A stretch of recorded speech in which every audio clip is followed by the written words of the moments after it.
Good evening. Welcome to Tuesday Folk People with me, Maddie Leedham. Tonight we're bringing to you a Grammy-nominated musician, a leading figure in Irish traditional music, and an outstanding guitarist and songwriter. This artist has left his mark on the work of many leading figures in the music industry, including Liz Carroll, Eileen Ivers, Karan Casey, Solas, Michael Black, Mary Black, Joan Baez, Mary Chapin Carpenter, Linda Thompson, and many, many more. Growing up surrounded by folk, this artist began his musical career at the age of 16 as part of band Chanting House. He then went on to form highly reputed band Solas, which has been described as one of the finest Irish traditional bands to have existed. Solas conquered the folk scene with sold-out national and international tours. They appeared frequently on television, were Grammy-nominated, and received 3 Nerd Awards. After his groundbreaking time in Solas, this artist continued his musical work at the same momentum, acting as musical director for Joan Baez and guitarist for Mary Chapin Carpenter, Eileen Ivers, Tim O'Brien, Linda Thompson, Kate Rusby, Kathy Ryan, and many more. He has written music for and featured in the soundtrack to films and theatre. He regularly appears on BBC Scotland's Transatlantic Sessions. He's often broadcast in Ireland and has performed for former US President Barack Obama, current President Joe Biden, and former Taoiseach Brian Cohen. And now I'm honoured to say he's going to be performing for you. So without further ado, let's welcome this evening's guest, the incredible John Doyle. Hello, John. How are you? How are you doing? I'm great. How are you doing? I'm good, thank you. Really good. And I'm very excited for this session. In case our audience don't know, you are pretty big in the folk world. You've been Grammy nominated, you've performed for Obama, which I couldn't believe when I read that, and you have been described as one of the world's greatest acoustic guitarists. So I think we're in for a bit of a treat. Shucks. And how do you feel about having all these achievements? Is it like a nice feeling knowing that you've done so much? I don't think, I never think about it, honestly. When you're, so many great guitar players, it's ridiculous. You only, as a guitar player, you just kind of do your own thing. And if you have your own sound, great, Yeah. It's nice to be recognized in lots of ways, but it's not important in the long scheme of things. It's kind of, you have to move forward all the time. Well, a very modest way of looking at it. And I think that our audience are probably very keen to now hear one of the world's greatest guitarists. So let's go for our first song, which is The Arabic. Can you tell us about this before we hear it? I wrote this maybe about 10 years ago now, and it's about my great-grandfather.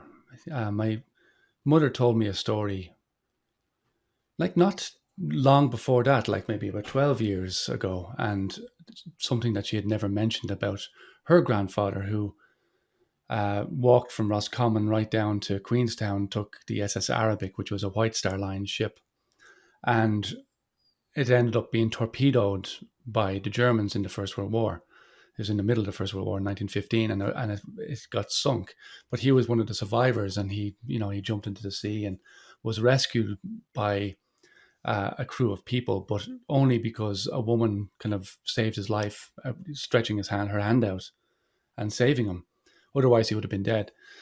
And he got back to Ireland, and was in Cork infirmary for a couple of months. Walked all the way back to his home and found out that no one knew that he had survived direct. Everyone had got word that he had died. And so he came back like a ghost to them, And so my mother told me the story, and I was like, why did you never tell us this story from years back? She's like, oh, I don't know. And so I wrote a song about it, because it's such a classic seafaring adventure story. And so that's why I wrote it. And again, it's about my family too. So I enjoy it, and that's why I kind of nearly do it at every gig I do now these days, just because it's about my family.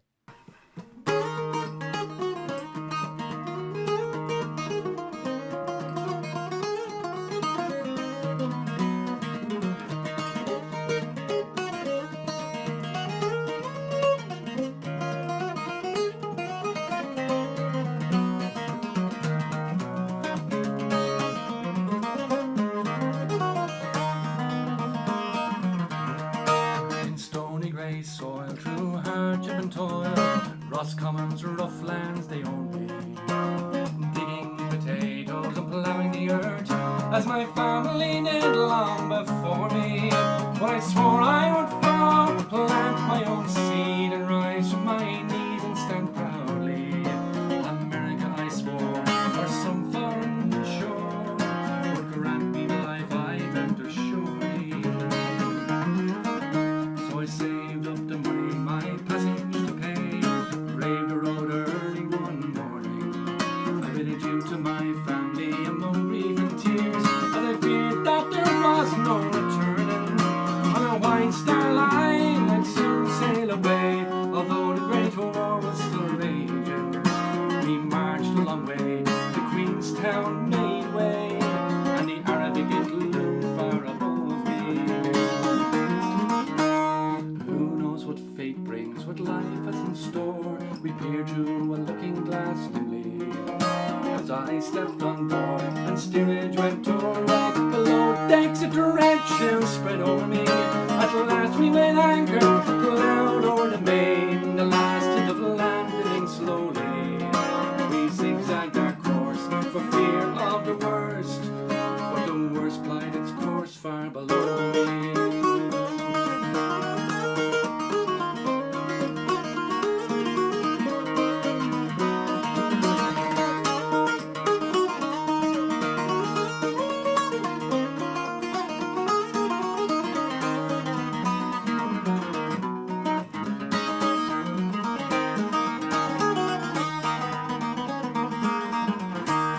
U-24, the scourge of the sea, spied us and soon they made ready.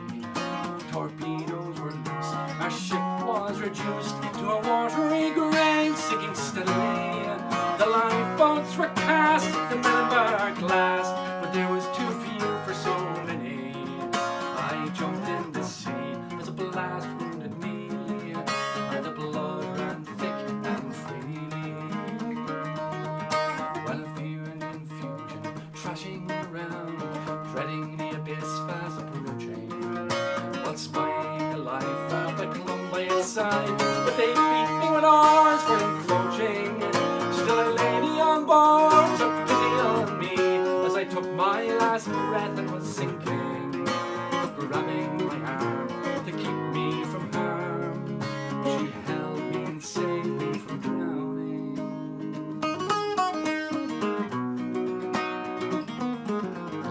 We got back on shore, safe and secure, and they led us all to the infirmary. 3 months I spent there, wondering why I was spared. Among all, why was I given mercy?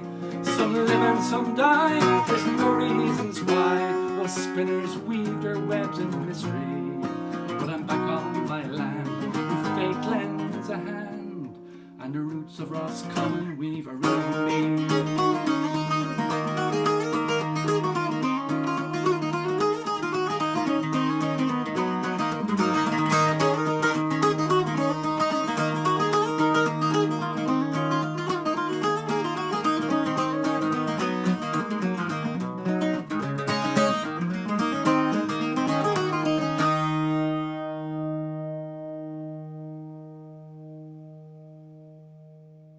Absolutely fantastic, John. Thank you. And I do want to ask, what is the instrument that you're playing on? Because I thought it was a guitar, but it's not, is it? Well, it looks like a guitar. It's kind of disguised as a guitar, but it's actually a bouzouki. It's a bouzouki with a guitar body. A man called Kevin Meaderman made that for me. He's from North Dakota, and he actually happens to be a reconstructive surgeon by day. And he made that for me about 12 or 15 years ago. I can't remember, but he's made a bunch of instruments for me, and he's brilliant. So but there's 8 strings, so it's kind of like an octave mandolin, bouzouki, like that. So the 8 strings, is it like 4 different pitches that are tuned? 2 of them are tuned together. Exactly, double course. Right. Yeah. Oh, okay. Amazing. I've never come across a bouzouki like that. They usually have got that long neck and things. That's all what I recognise it as. It's made as well as the guitar body is made from I specified a parlor guitar shape because parlor guitars have this lovely ability of being a focusing sound for some reason. Like parlor guitars were originally made for women, but they in the early 1900s because they were smaller bodied. But the way that they're built, it kind of, when they had apparently 2 planks of wood or something, and they had the remnants of the wood. They had a smaller two sections, and those two sections made the parlor guitar shape. They were able to fit that in, so saved wood as well, you know. But it's a beautiful focused sound, and it really creates it's a lovely thing. No, it really does. Brilliant. Now, last time when we had our chat, I asked you the question of why you chose folk music, and I thought that your answer was so interesting that I've decided to throw it at you again. Oh, well, I remember what I said the last time. I wonder. No, you don't have to word for word, but just what is it about folk music that really draws you to it? Well, like, to be long-winded about it, but I think a lot of people who get into folk music originally, it comes from a family, you know. So it's a family thing. So I'm no exception. My father is a lovely singer and a collector of songs, and all my grandfather was an accordion player, my uncle's an accordion player, and it was all through my family. All my brothers sing or play, and we all got hooked by it. But I got hooked very early, and well, I think one of the reasons for, like, at least for the melody sides, for tunes and stuff, there's an excitement to it for me. And when I first got into it as a child, I used to go to my grandparents' session, my granddad's session in County Sligo. And it was all these old people playing, and there was a communication that was there. It was like this, it was an unwritten communication of music. So you played a tune and everybody knew the tune. And then all of a sudden they'd all play. And then the next tune would come and they'd know that. So even as a young child, I was like listening and going, why is that? How do they know all of these tunes together? So, and then you eventually get to know these tunes and they become like a language. And so and the Sligo sessions, for example, would have a certain type of tunes and certain ways of playing them, especially in those old sessions, because like it still was in the days in the 70s and early 80s when the older players were still not playing the F sharps and C sharps. They were playing in between C and C sharp, or F and F sharp, and especially with fiddles and whistles. They were playing those quarter tones nearly, and only in certain tunes. So they had that old style of playing.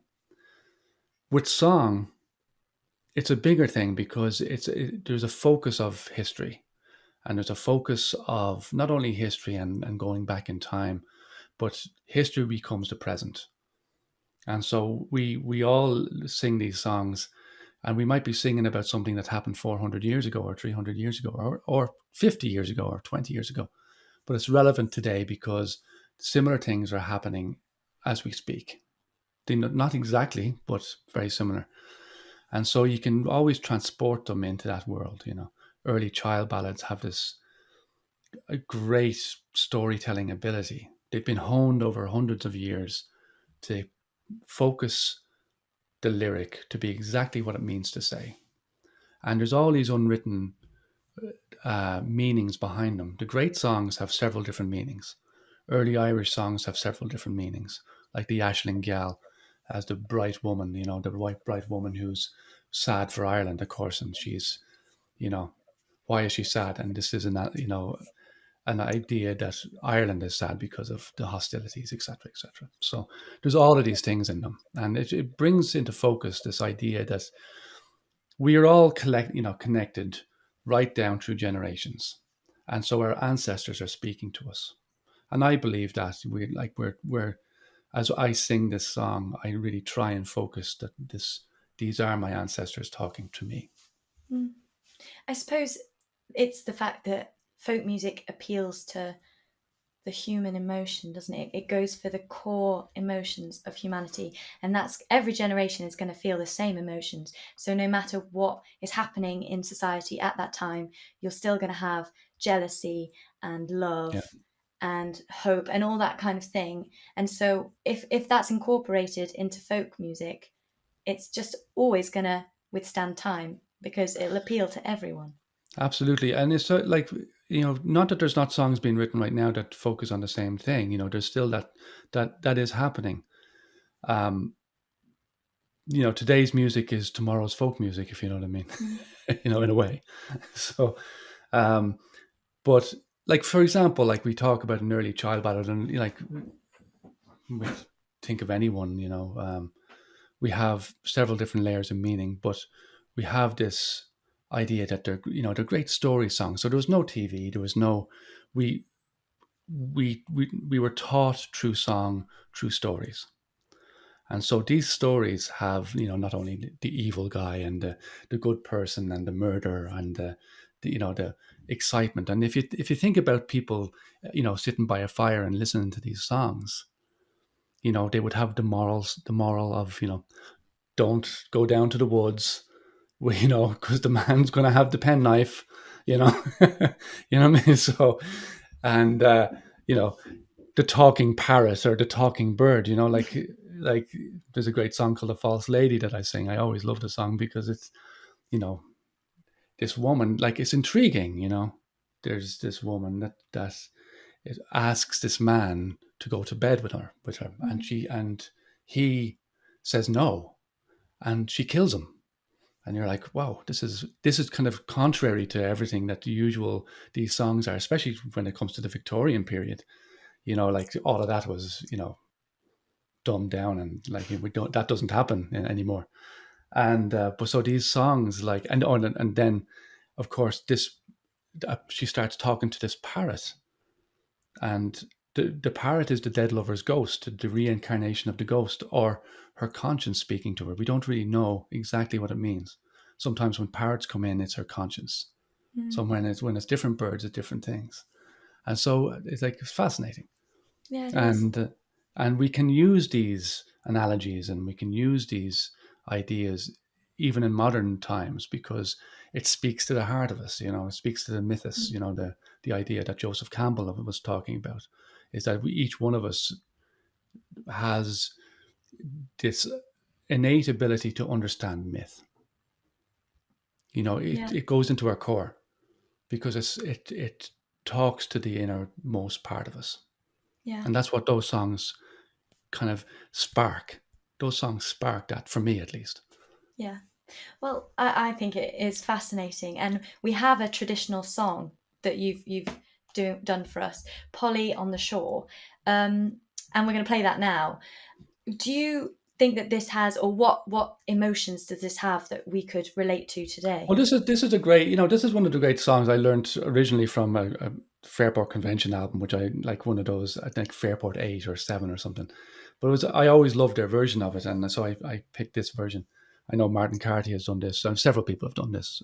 But there's something about this song that's, because it's a very simple song. It's a privateer. This guy he's a privateer, British Army, British Navy come, and then he's in a battle. But he's all the time thinking of this woman that he had met, and he had wished that he hadn't gone to sea, basically. And it just tells that root core of, why do we go, why does anyone go to war? Because it's fruitless at the end of the day. For the most common people, it's fruitless.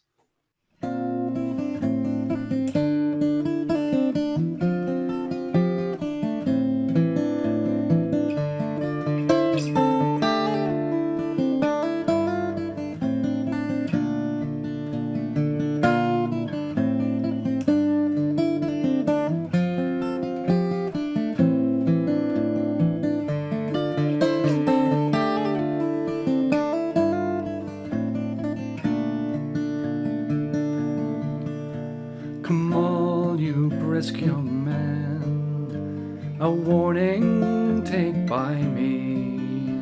Never let your single life astray or into bad company, as I myself have done, it being in the month of May, where I was pressed by a sea captain, a pirating to trade.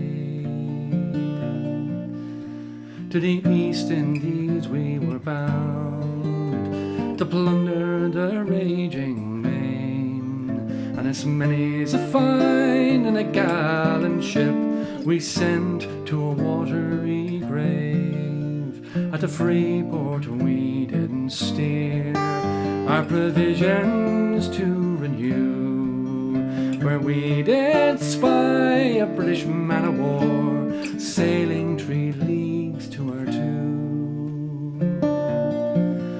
Oh, she fired across our bow, heave to and don't refuse. Surrender now unto our demands, or else your lives you'll lose. And our decks they were splattered with blood, and the cannons did loudly roar. And broadside to broadside a long time she lay, till we could fight no more. And 1,000 times I saw myself alone, alone with my Polly on the shore.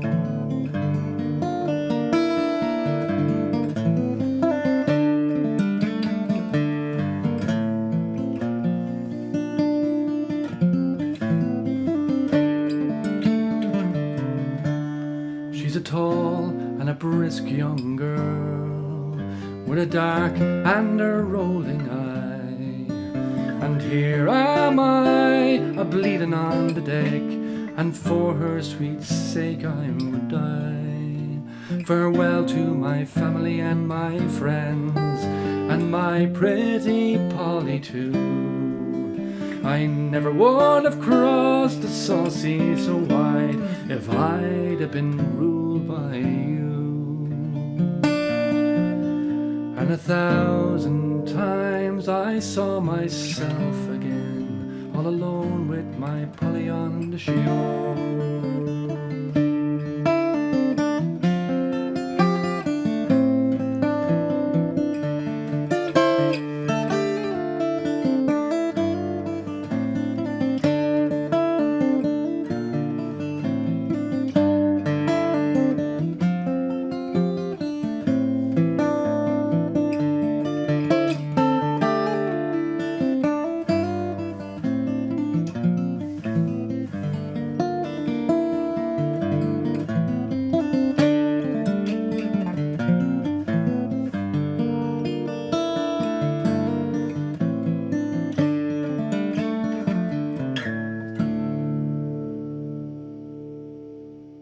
Absolutely wonderful. Thank you, John. A really nice interpretation of quite, I'm sure a lot of people will have heard of that folk song, but I think that that's quite a lovely way that you've interpreted it with both your voice and your guitar. Oh, that is thank the guitar, isn't it? It is the guitar. Just want to check that I'm not getting bouzouki and guitar mixed up. Brilliant. Well, going back to the idea that you mentioned earlier of myth and mythos, was it Jonathan Campbell? Is that who? Yeah, Joseph Campbell. Yeah, Joseph Campbell. That's the one. Yeah. I wondered, because you write your own songs, and as you said, folk songs kind of follow that idea of like the monomyth, where all myths are very similar. They have that same kind of idea of human nature and things that appeal to us. When you write your own songs, do you try and follow that same pattern? I do. I work on it anyway. Sometimes I do, and sometimes I don't. So, like, sometimes they're just story songs. Like, I'm going to do one later, which is Burke and Hare, which is a classic story song. Mm. And then there's other songs that I write, which to me are much deeper. Like that, I try and I work on trying to put a few layers of meanings in them, even if like there's certain words and certain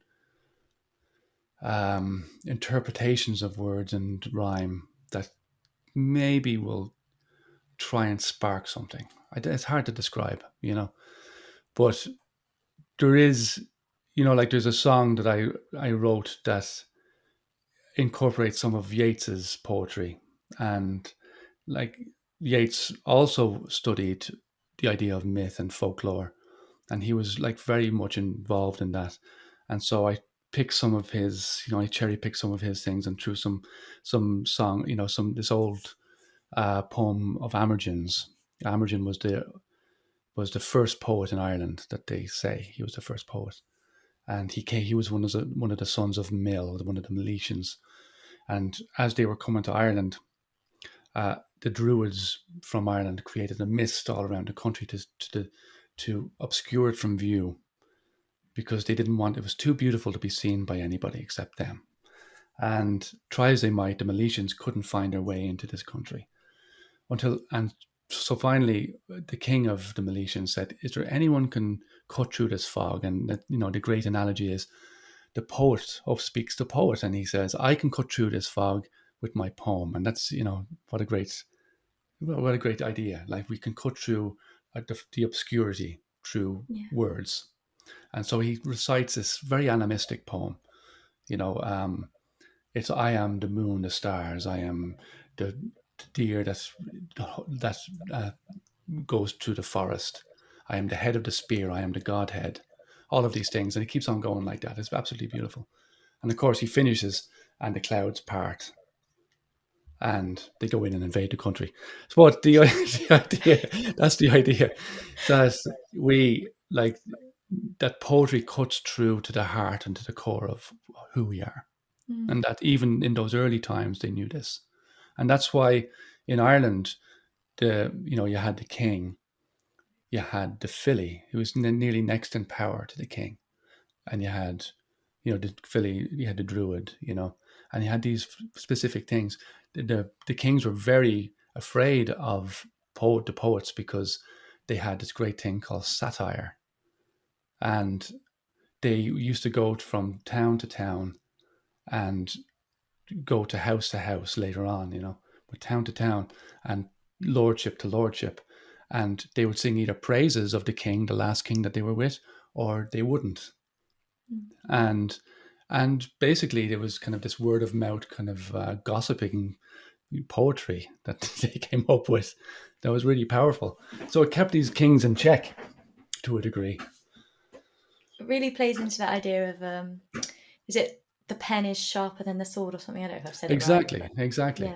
Yeah, in those times for sure. You could really, absolutely.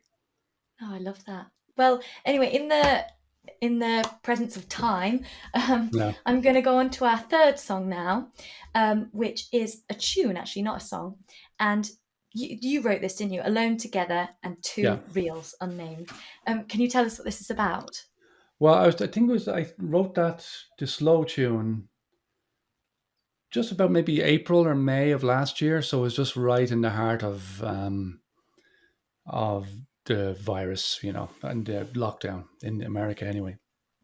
And so, and really feeling that idea of kind of, being alone but together, but like we're all alone in these little kind of little cells, but we're each experiencing the same thing. And for once, it seemed like we were all kind of united for a very, very short time in our, it's hard to call it suffering. People who are very sick were suffering. We were just staying at home watching TV or playing music. And or collecting toilet paper. Whoever was doing that, there was local currency for a while. But so I wrote this tune like for just that kind of the idea. So I kind of like this, And then the two reels after that are tunes I wrote at kind of close to the same time. 1, 2.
Thank you very, very much, John. That was really great. And I think I asked you last time whether you find it harder to um, express yourself on the guitar than you do in words or in a song. And based on that, I mean, whether you find it harder or not, I think that you do manage to express yourself so well on the guitar, and it just shows how versatile you are as a performer. I appreciate it. Like I've loved the guitar from a very early age. You know, what I mean, it was the first thing I kind of really got focused on, and there's you you learn by degrees. You know, there's forward momentum, and then there's you stop, or there's backward momentum. You know, like there's you try and keep on going and trying to learn new things all the time. At least I try and do that and try to use an expression. But there's a certain amount of time that passes before suddenly something clicks and the barrier has stopped between yourself and your instrument. Mm. There's a barrier that's there for a long time and then it finally stops. I don't know why it does. Maybe it's just, it becomes integral eventually.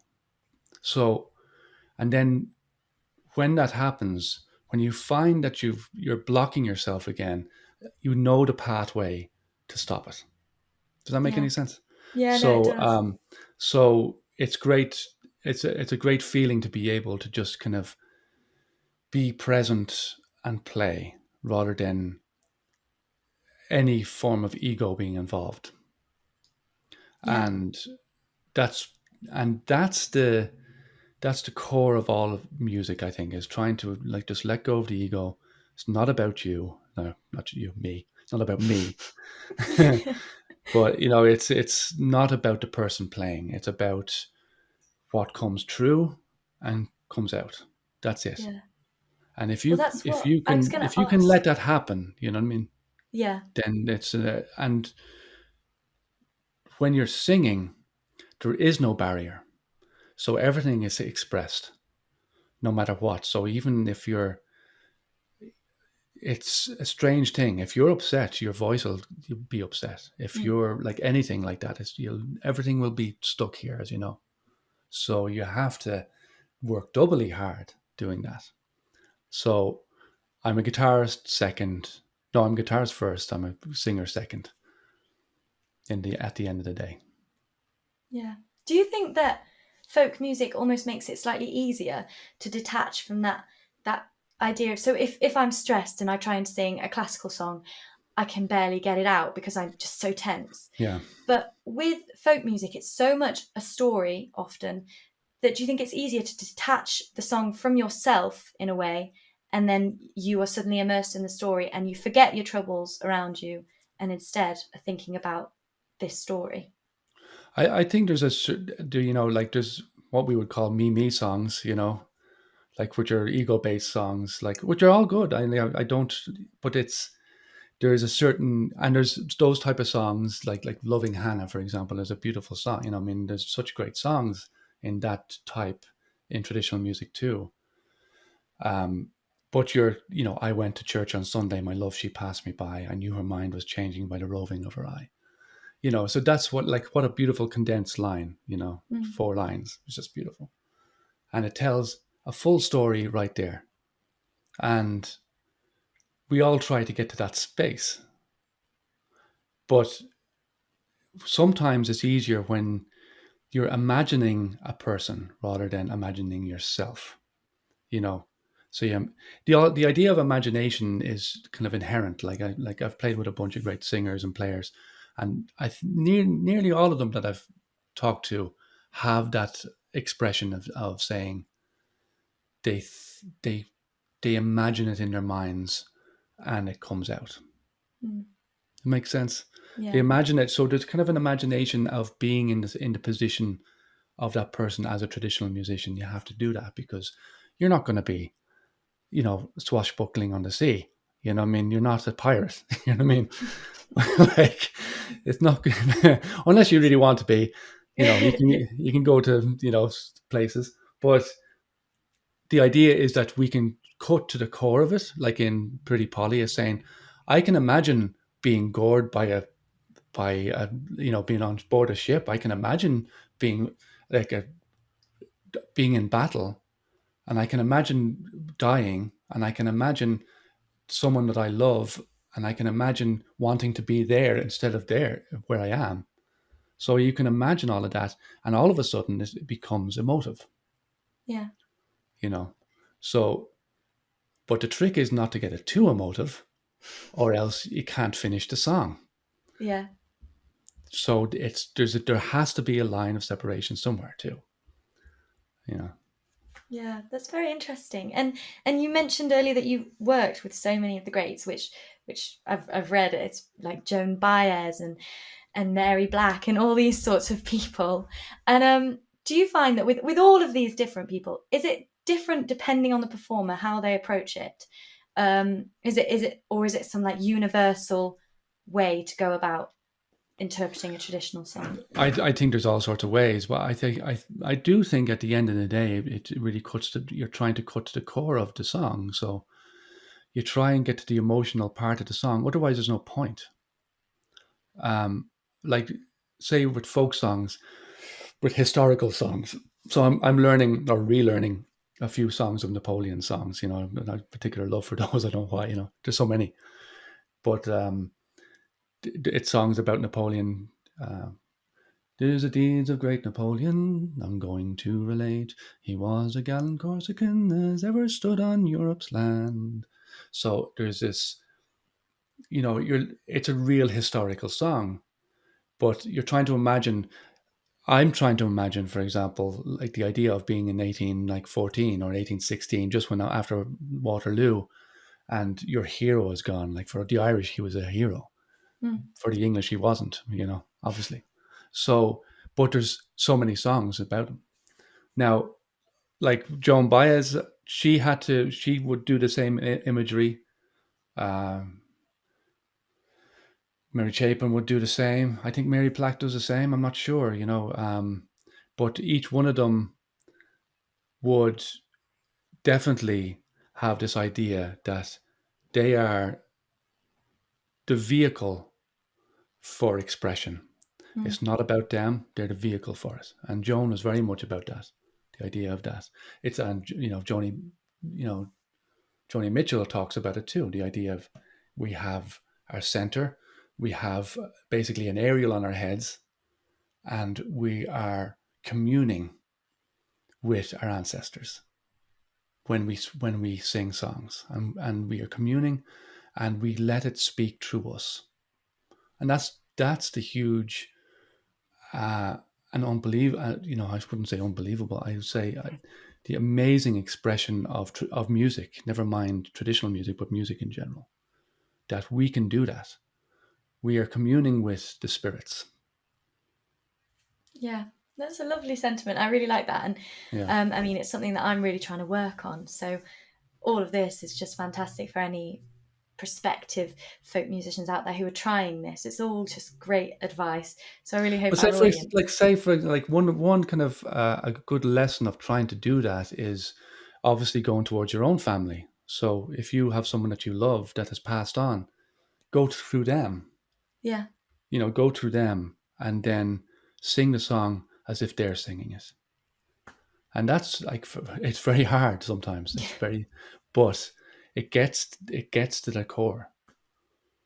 Thank you, John. Yeah, brilliant.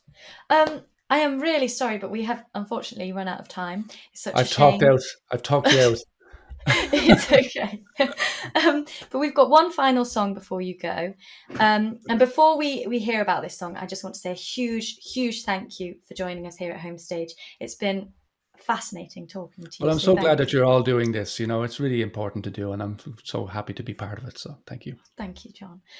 So tell us about your final song, Burke and Hare. Well, Burke and Hare were two infamous Irish people. They came from the north of Ireland that ended up in Edinburgh and worked as they worked as navvies first, canal diggers, and then took their turn to steal bodies, and then they just decided to murder them instead, bring them Oh, down to a man brilliant. called Doctor Knox, and he would buy the cadavers from anything from £4 to £10, a huge sum. And not to be stereotypical, but they drank the money, and as soon as they would drink the money, they would start looking askew at the next person. And so this went on for about a year, like 8 months. they killed like 17 to 19 people that they know of. And they eventually got caught because all their wives were in on the deal. They knew all about it, but one of the wives thought she was going to be next. And so she told on them, and that was the end of that. But Burke was hung, Hare got away, and Knox was never charged because he was, of a different class than the other two. So that's what the song's about. But the chorus of this is an old nursery rhyme that the kids used to sing. And so I can't remember where I even got it. I just had looked it up or something. I went on the tour in Edinburgh years ago, and I thought it was fascinating. But so it all happens in that little area around a mile, and Westport town it was called. And the chorus is, up the close and down the stairs, back and forth go Burke and Hare. Burke's the butcher and Hare's the thief, and Knox the boy that buys the beef.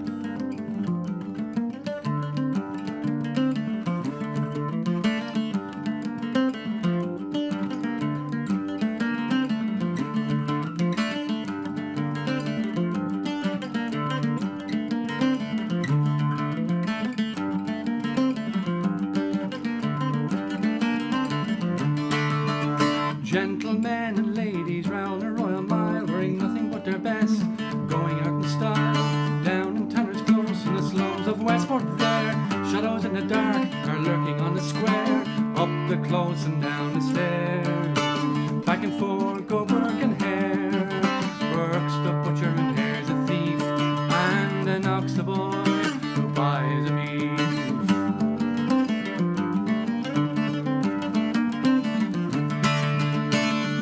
Dead of night, we tramp the streets all round and look for some poor soul, a victim to be found. Then we'll bring him back to our humble abode, show him how a proper welcome is bestowed.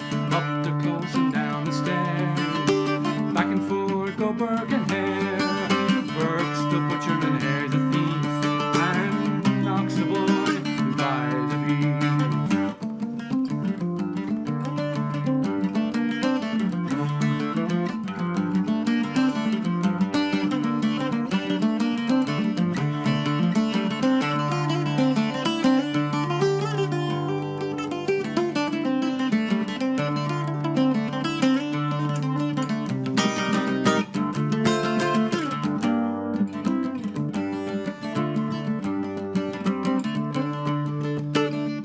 We drink from morning until late, and when the money's gone we'll plan somebody's fate. Be it Mary Patterson, Daft Jamie or Janet Brown, we'll get them liquored up, then we'll lay them down, up the close and down the stairs. Back and forth go Burke and Hare, Burke's the butcher and Hare's a thief, and Knox the boy who buys a beef.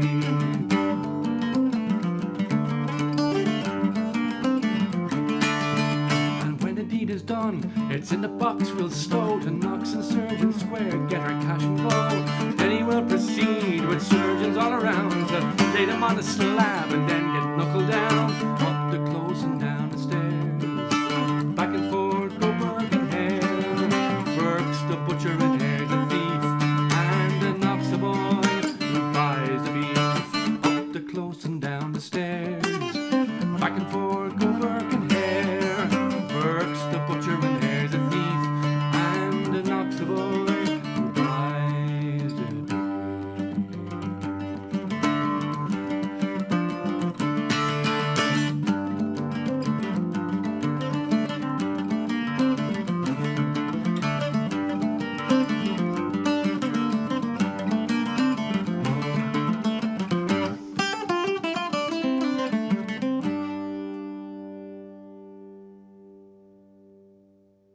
Thank you very much for watching. Don't forget to subscribe to our mailing list and keep an eye on our social media and website for all future Tuesday Folk People information. Our next session will be a week from today, so see you next Tuesday at 8 p.m.